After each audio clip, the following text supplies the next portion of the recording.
I'm packing up my Trailcraft boat for another trip up the Kimberley. And 35 years ago, I had an old pearling lugger here, and I sailed up the coast and I went to an amazing place. And I showed that place in my film Follow the Sun, and I called it the Horizontal Waterfall. And I still get phone calls and emails from people all over the world asking me about the Horizontal Waterfall. So this is my latest trip to this very special part of the Kimberley.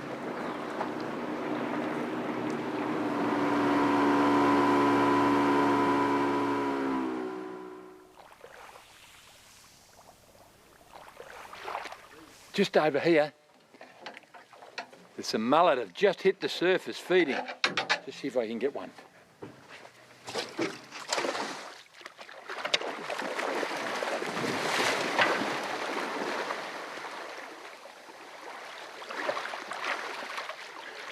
How's that? Very nice mullet. I'll just get my hat. The best way to eat mullet like this is to light a small fire, get them straight onto the coals while they're nice and fresh. There's a few nice oysters here, so I'm going to use an old Aboriginal trick to get myself a feed. I've just collected some spinifex from the rocky country. Now, just light the spinifex. In a couple of minutes, it'll cook the oysters.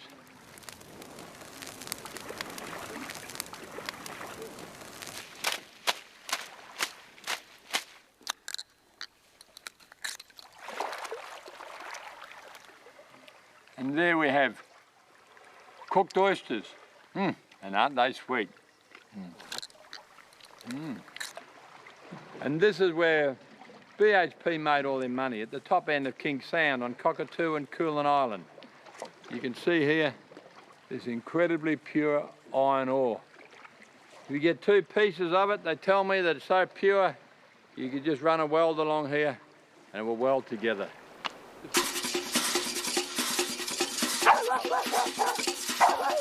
This is my crocodile alarm dog. See the croc here?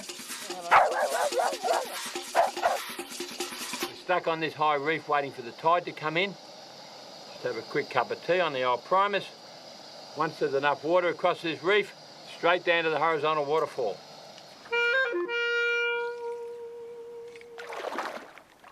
Another hook up. Nice little queenie. Straight back in the water. Oh, look at this. Now you're talking. Now we're into the That fish. is one of the nicest eating fish in the north. Now we can have a feast for lunch. This hand line is going off. Oh. Here he is. Oh. Lovely spotted cod. Normally I'd keep him. These are delicious to eat, but I've already got about 3 jack. So pop him back in the water. And here comes the tide. And with the tide come the sharks, and in a few minutes, we're off to the Horizontal Waterfall. I'm just outside the first entrance. You can see it there. This one is quite wide. You've only got about a 1.5 to 2 metre drop here at the moment. The one that we want to see is about another 400 metres through. That's a very narrow one. That's a dangerous one. What I want to do now is kick the motor over, go straight through there, down to the second one.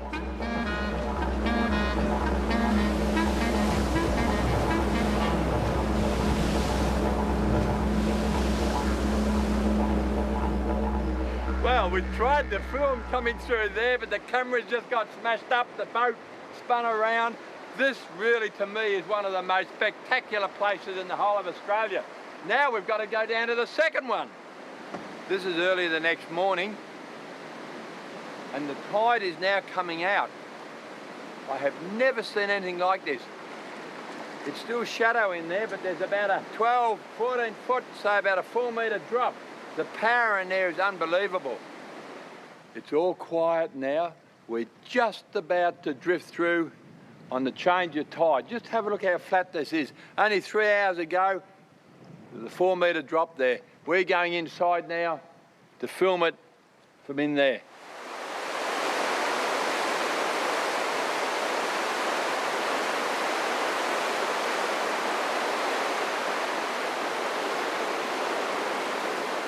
Without doubt, this horizontal waterfall here at Talbot Bay would be one of Australia's greatest natural wonders.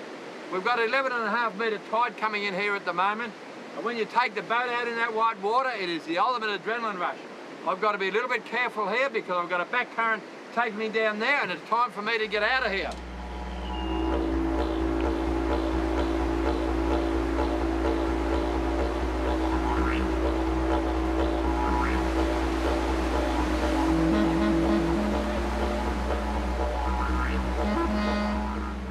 Heading back to Derby now, but on the way I've got to pick up a couple of rogue crocodiles.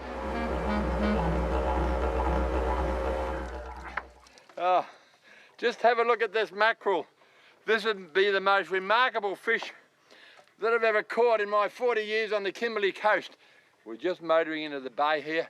I saw a huge splash. Some larger fish was chasing this one. This one ended up on the reef. We rushed over. The fish had hit its head. It was stunned on the bommy here. I grabbed a spear and zapped it just before it took off into the water. Quite remarkable. Now, Bund, look, there's our lunch. You've probably noticed in this series that I'm using a very different type of anchor. Well, this is a new design. It's called an anchor right. The best way to demonstrate is just take it out here on the sand and I'll show you how it works. You can see here it's got a semicircular piece of steel here. So when you drop it over the bow, and if it hits the ocean like that, as you pull it, it automatically rights itself. If for any reason your anchor is fouled on the bottom, see how I've got it stuck here on the rock? What you do is you drive back over the anchor. Now watch this shackle, see this D shackle? It slides along here, comes back on the anchor and it pulls out. I have to check the area here for crocodiles before I pull the boat out. Now, to catch these crocs, I've just got a long bamboo pole here and a very small harpoon that just goes in the end of the bamboo there, just like so. With the spotlight, we can pick up the eyes of the croc, and when we get close, straight into the shoulder of the croc. This is the tricky part. We've got the harpoon in, and we've just got to play this croc around. It's taking off again. Pull too hard though. The harpoon may come out. I've just got this rope on the top jaw. Right, pull it tight. Right, now. There. Right. Yeah, the old crocodile alarm went off again. Hey, croc. Yeah. Right. Here. All I have to do is quickly tie these jaws together. See, like this with this tape. And we'll be able to lift her into the boat. Now this is not a big croc, but it's deemed to be a problem animal. And if I don't take it back to the farm, someone's going to shoot it. So poor old crocodile doesn't have much option. It's either a bullet or back to my crocodile park.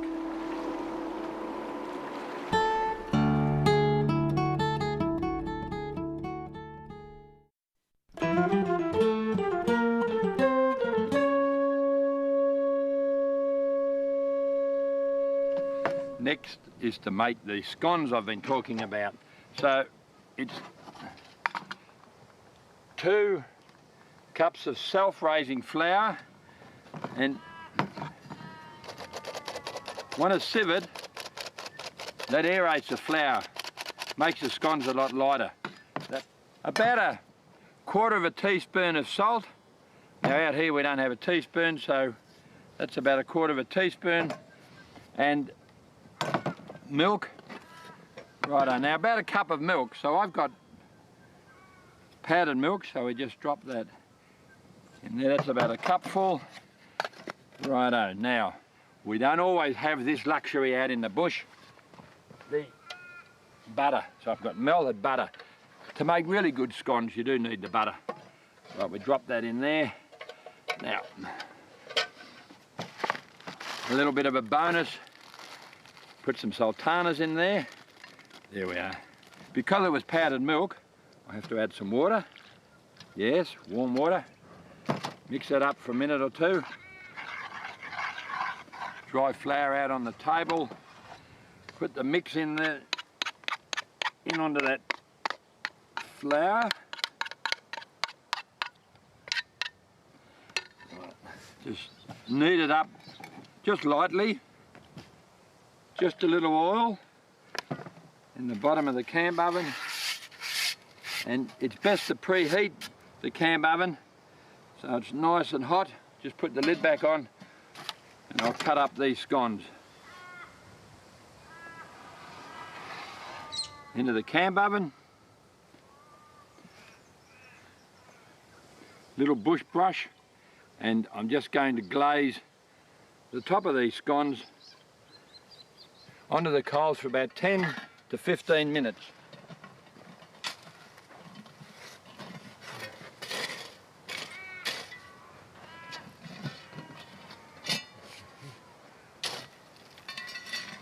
How's that for a good batch of scones? Cup of tea time.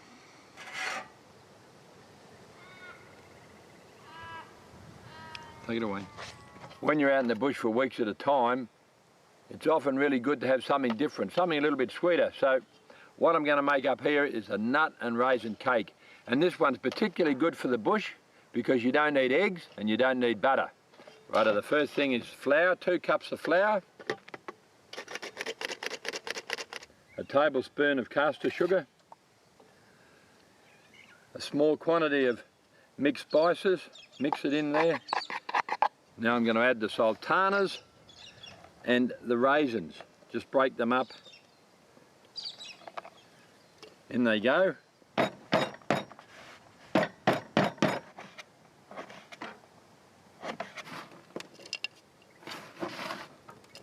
Small cup of warm milk, and I'm using powdered milk out in the bush, and around about a tablespoonful of golden syrup. That's only a dessert spoon. Mix it all up and add it into the mixture. There we are. Stir it up.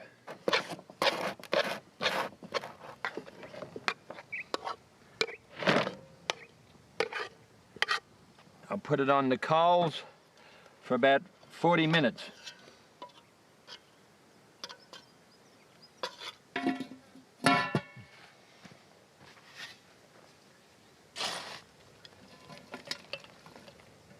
The nut and fruit cake should be ready, so let's have a look. Just take the lid off. Well, that looks pretty good to me.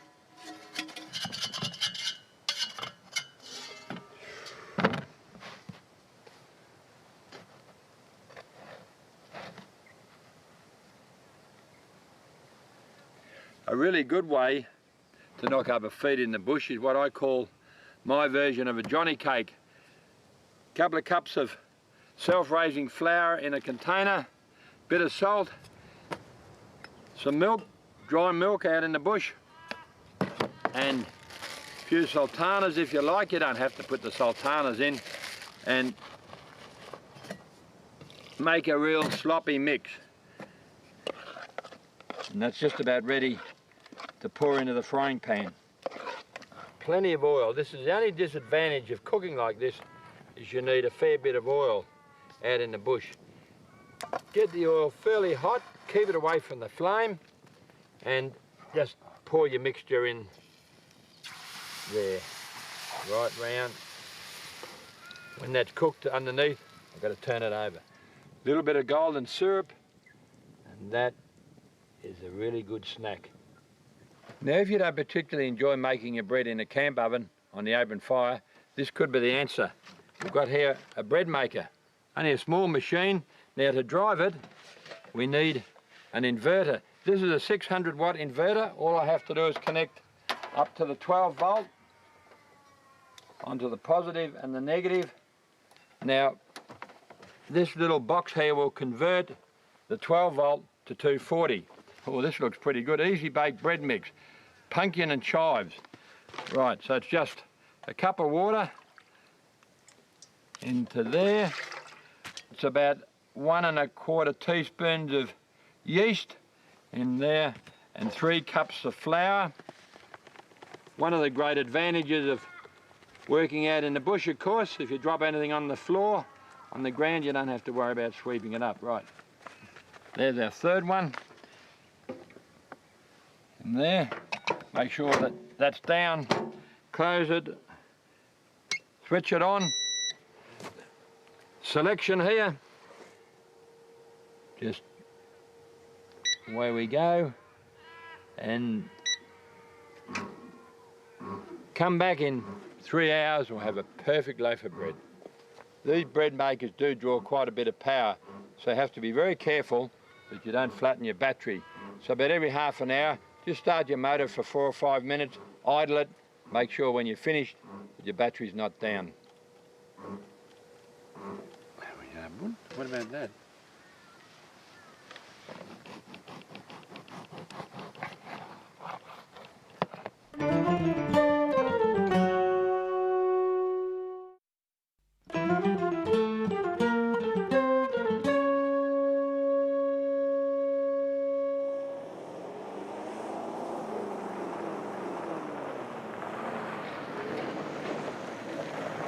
I'm heading into the Paynes Fine Gold Battery. And a lady friend of mine here, Elaine, she really is an endangered character.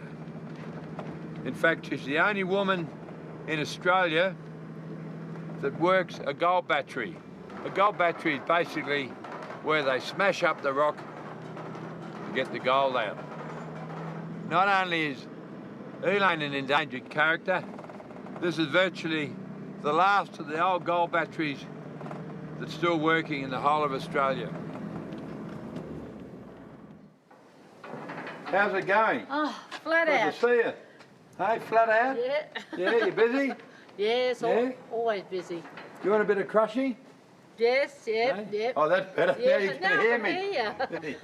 Now, Elaine, there's not a lot of people running batteries, but you'd be the only woman in Australia running a gold battery, wouldn't you? Yes, I am. Batteries were always run by the government, and when we bought the battery back in 1987, I had to learn to run it, but I had my father to show me how to run it. You either crush your own rock from your own mine, Yes, or if people come in, they can hire it and you crush the rock for them. I crush their rock on an hourly basis. And what do you do first? You tip it into that big bin up the back there. Yes, they come in, they bring a truckload of ore, they tip it into the bin, start it up, the rock goes through the crusher, it breaks it up to whatever size you want, and then we send it up the conveyor into a second bin, which is the same size as the top bin. And from the top bin, it feeds self-feeding down to the bottom to where the stamps are. It goes in a little tiny bin down below and crushes, goes into the stamps. So you've got these great big long arms going up and down, and they're basically smashing up the rock, aren't they, into a powder? You must watch it the whole time. Yeah. And that's very important to watch your feed, watch your water, because if it's not there, you could smash it up. I mean, it's hard work.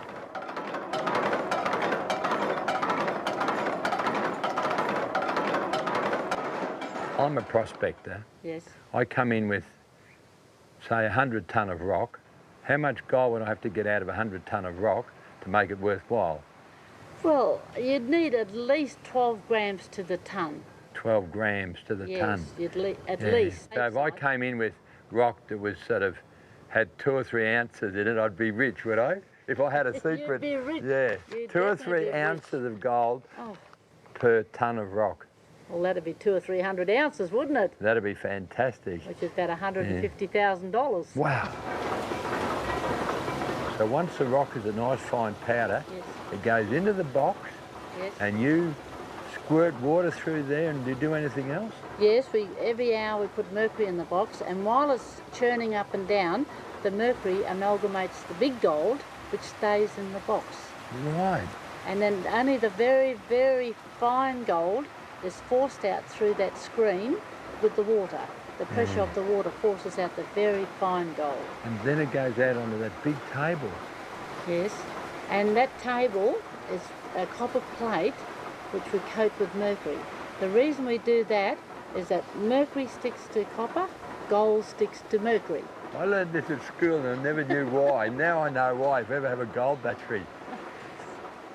You get a real rush of adrenaline when you can start to see those little flecks of gold on the table. It does, yes, and you're hoping and hoping there's more to come. Yeah. And the big piece of gold, they stay behind that screen until we finish crushing. And how do you get the gold off the table? We scrape it up with rubber scrapers, and then we put it into a bowl, and then I put a calico cloth, or chamois cloth, which I squeeze out and make into balls of amalgam. What's By amalgam? squeezing, What's amalgam? amalgam is gold and mercury mixed together. Oh, because the mercury's hanging Into onto the that gold. gold. And then normally, that a ball of amalgam is roughly 50% gold, 50% mercury. And then once we do that, we then put the amalgam balls into a retort pot. You put clay all around the top of it and smear it. Put the little bolts in and tap them on, so make sure it's tight. And then we take it outside, we put it on the fire. There's a little water tube there. Attach a hose to that. The mercury, once it gets hot enough, it vaporises up through that pipe, and as it comes down, it gets to the water tube area, then it condenses back into liquid form. So once all the mercury comes out, you open up that retort pot, and in there should be your gold cake. Now we pour this gold here into this little shovel, and then once you get the gold cake out, you put it into a crucible with a handful of borax. Now the borax is a cleaning agent. You then light your little furnace up, which consists of diesel and electric fan, and you must have 1100 degree heat to melt the gold. And depending on the amount of gold, it'll take roughly 30 to 40 minutes to melt. And then once it's melted, we pour it into a mould and let it cool down, which takes a couple of minutes for the slag to set.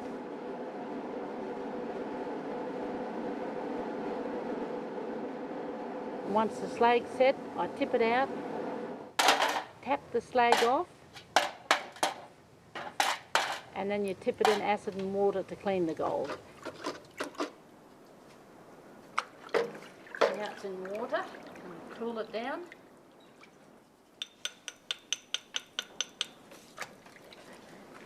Geez, that looks pretty good. And there's the end result of a lot of hard work. That's called the primary bar, and that'll go straight down from here to the vault at the Perth Mint. How much is gold worth these days? Gold at the moment is around about 560 Australian dollars. For what? An ounce. For an ounce? Yes. Yeah. That's a lot of money, isn't it? A lot of hard work too. Yeah, a lot of hard work, that's right. Yes. A lot of people go broke, don't they? They do, because gold is a lot of expense in mining. Now, you do a little bit of prospecting as well, don't you?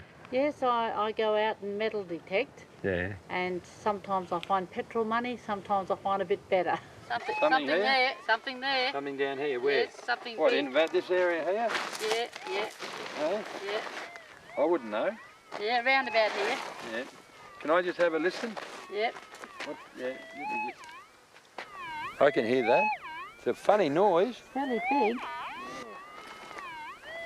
Oh no, back here further. And I'll go over the dirt.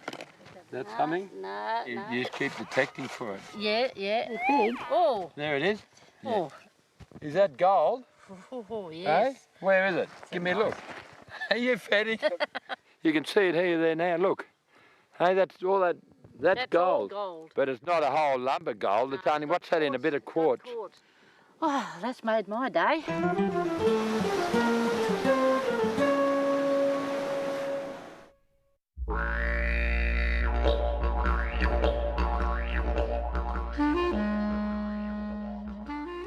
I've just pulled up on the Arnhem Highway.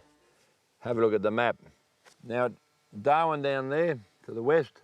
Up here you've got Jabiru, Kakadu National Park and Arnhem Land further over to the east. Now, way out here on the coast of a place called Elcho Island, I lived out there many years ago. So what I'm going to do now is drive out through Kakadu, Central Arnhem Land, meet a barge in a few days, go across, see my old mates at Elcho Island. Should be a great trip. I'm just going to turn off the highway down here A friend of mine has got a most unusual pet, and I want to show him to you. Yeah, mate. Hey, you still got that amazing animal there? Yeah. How you going? This is Pig. How you going, Pig? Hey, mate. How are you? Hey, want something to eat? Come here. Hey. He's the most docile animal that you could ever come across. Come here, Pig, and I'll get you something to eat. How you going, Pig? Hey? Just look at this. I never learned, do I? Went away to have a look around the farm, come back, and Pig has been into my tucker bag. Look at the golden syrup all chewed up. And the Powerade, look at what he's done to that, wrecked it. And have a look at my Milo tin. Absolutely no Milo left. See what he's done with his tusks, trying to open it up? And here's Pig. It sounds like he's suffering from severe indigestion after ransacking our camp.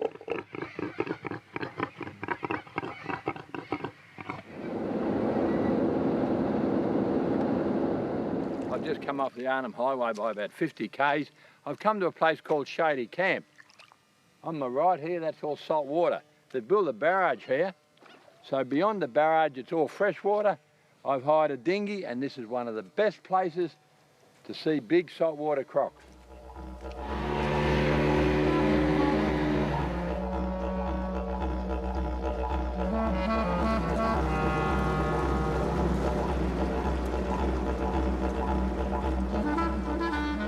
And this is what the big crocodiles are after, these cattle in here.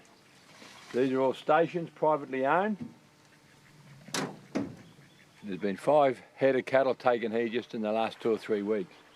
I've called in at Shady Camp for a couple of reasons. One is to see the really big crocs, of course. And the other reason is I love these gigantic lotus lilies. And just after they're flowered, they seed. And in here, you have the seeds. See them there? See that? That's very sweet, just like a pea. Always good for a lunchtime snack. If you lose your hat and you're in amongst the lotus lilies, there's one there. Isn't that perfect? All these large salties, these large saltwater crocs, like the one behind me, are in fresh water. So just because they're called saltwater crocodiles, don't think you only find them in salt water. In fact, you find the biggest population of big crocs in fresh water because there's more food here. Just on the other side of the billabong, on my left, is a massive croc, at least 16 foot, over 5 metres. See over here? That whopping great big croc there, that's the sort of crocs that take those cattle.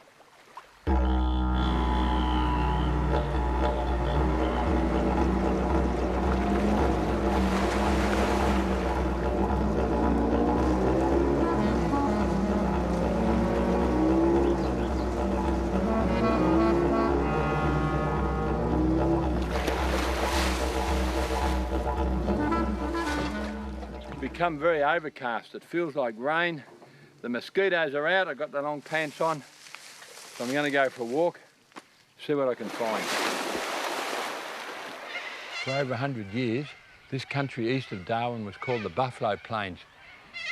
It was overrun with the Asian buffalo when they were introduced in the early days of European settlement. They're now shot out because they're an ecological disaster and also a threat to the cattle industry because they carry disease. Every now and then, you can still see small mobs of them just over here. Most of the time they move off, but you've got to be very wary of them because every now and then they will charge. And one of the most common birds around the edge of the billabongs are these whistling ducks. They pack along the edges by the thousands. And the old croc's got plenty of patience. He just waits and waits and waits. And every now and then, bang, he's got one. See? There's one there eating one now.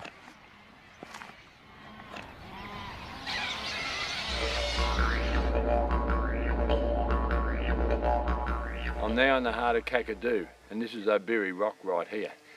And the view behind me was made famous by none other than Paul Hogan in the movie Crocodile Dundee. East of here is Arnhem Land, and that's where I'm heading in the morning.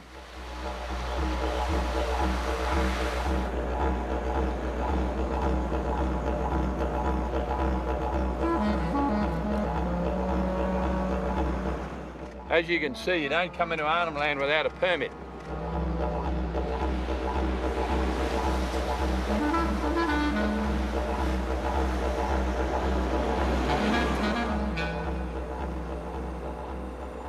I'm now in central Arnhem Land at a place called Ramingining, and this is the centre of art and culture in Arnhem Land. Just have a look around this building, have a look at all this magnificent art.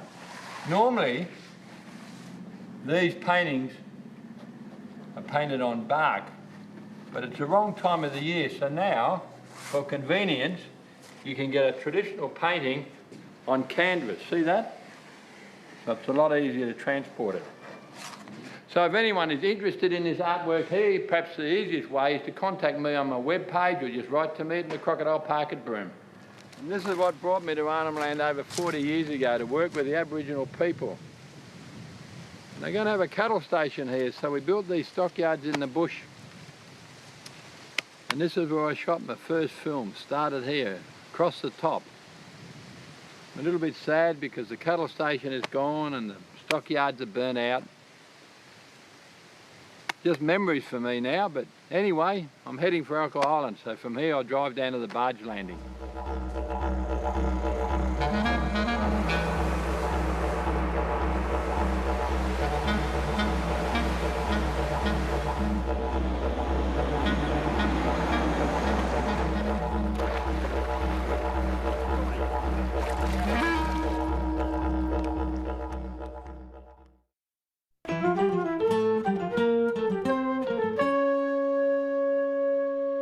We've all heard that if you break down into the Australian outback, you get plastic bags and you put them over the trees and you get water. Well, that's partly true, but if you have small plastic bags like these ones here, they're absolutely no use whatsoever. What you have to do is prepare yourself for the trip. So before you leave home, you have to pack at least a dozen very large bags. See this one here? Very heavy duty. And this is a secret of survival in the desert. But what I want to do today is to show you how you get water from the trees around. Like, see these branches here? We've got to get the water out of those leaves into this bag. Now, years ago, we used to just hang a plastic bag over a section of the tree. That's not bad, but a mate of mine's come up with an idea, and it works brilliantly, that you put the bag right over the sapling. So what I'm doing is just pulling the sapling together a little bit with some tape, and that'll make it easier for me to put the bag over the top. Now, for those people that are concerned about the tree, this tree will survive after I've finished collecting the water.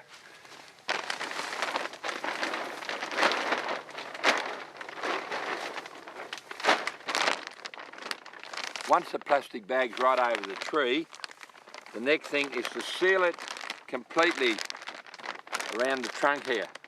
This is very important. With the plastic bag right over this small sapling, you're going to collect all the water from these leaves, and this tree acts like a pump. It's actually pulling water out of the ground. So this way you're going to collect a lot more water. I'm just going to use this log here to get it nice and low so the water will run down into the bag there. Now, you do this early morning and you leave it all day. Around about sundown, you could have anything from 1 litre to 2 litres of water in the bottom of that plastic bag. Now this plastic bag's only been on here for 3 or 4 minutes. You can already see here the water starting to condense on the inside of the bag. You can see I've got quite a few of these plastic bags from yesterday spread around the bush. You need about 10 or a dozen of these to survive in a hot, arid environment, because you've actually got to collect at least, I'll say, 8 or 10 litres of water to survive. Look at all that water. Now this one hasn't been set up very well. You notice a lot of water collecting here. So I'm just going to tip that down there. You're going to be very tempted during the day to get this water out of here. It's best to leave your bag working all day. But if you really want to get that water out, I'll show you how you can do it. I've tied this bag off here so there's no leaves polluting the water. And what I've done is put a long plastic hose down there. And all I have to do now if I want to drink is just suck it up. That's lovely and sweet. You may be concerned about toxins in the water. So what I suggest is you suck a little bit out. Don't swallow it. Just let it go on your tongue here. Wait a few minutes. If there's any stinging sensations, don't use this particular type of tree. If it tastes nice and sweet, like this water does, swallow it down. Wait about an hour and a half to make sure you don't have any bad reactions to it. If all sweet after an hour and a half, go for it.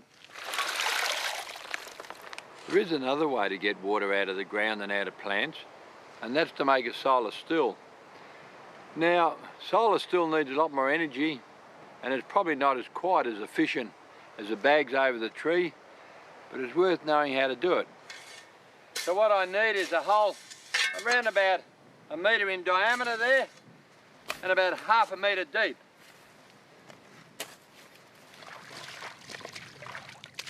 The advantage of this still is that you can use salt water, filthy, dirty, fresh water. You can even use urine. So I'll go and put this in the still. Once I've got the hole dug, I've got to get the water in here and all my leaves.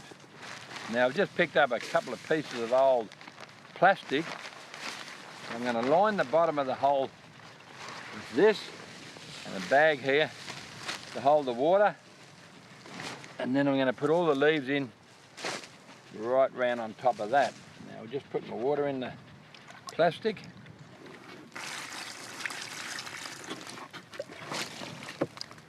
The last thing I do before I put the plastic over the top of this is to place some sort of container in the hole to catch all the condensation. The next step is to put the plastic right over the hole and seal it in. This is the vital part, is to put a stone at the last point over the container. And you don't want too much of an angle on your plastic, and the idea is that as the condensation forms, it'll run down here and drip into the billy can. To make enough water to survive, you'd need quite a few of these. And you certainly don't want to do it in the middle of the day when it's really hot. Do it at night or first light when it's nice and cool, so you're not sweating too much.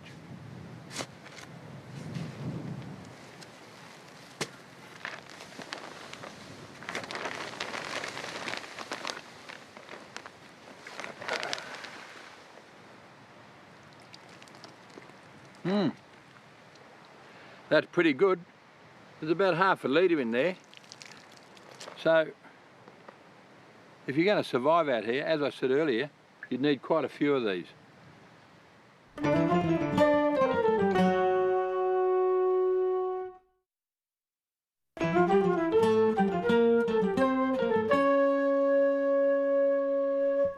Now this is one of the joys of living on a crocodile farm. Baby crocodiles hatching out of the egg.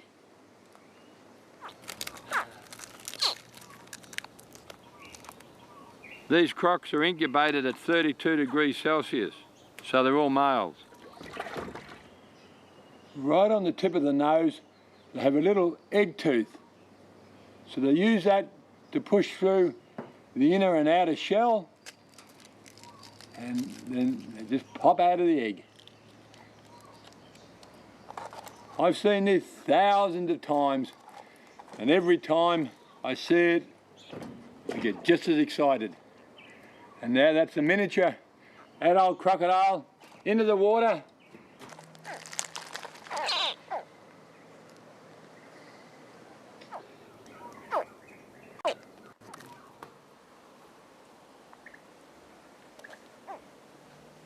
Many of the hatchlings come straight out of the egg, fighting and biting.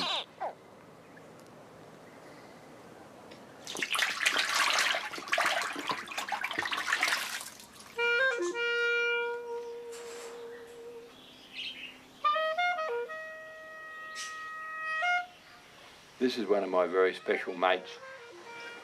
I've got a breeding colony here of northern quolls.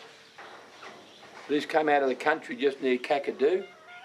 They're extinct there now. In a matter of months, the cane toad has arrived. These little guys grab the cane toads. They die an agonising death in a matter of 5 to 10 minutes. So, under special licence, a certain number have been trapped, and I'm one of the lucky ones to be able to start a breeding colony of them. Very special animals. See you next week. Bye, mate.